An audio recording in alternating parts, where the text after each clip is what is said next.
Here we go.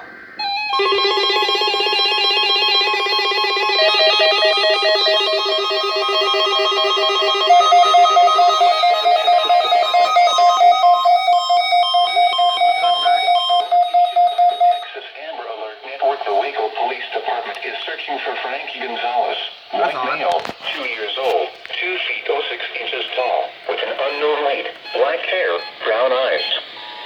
He was last seen wearing a gray shirt with Mickey What the Mouse, heck? gray pants with Mickey Mouse on them, and black and white Nike shoes. The description of the suspect and the description of the suspect's vehicle are unknown at this time. Law enforcement officials believe this child to be in grave or immediate danger.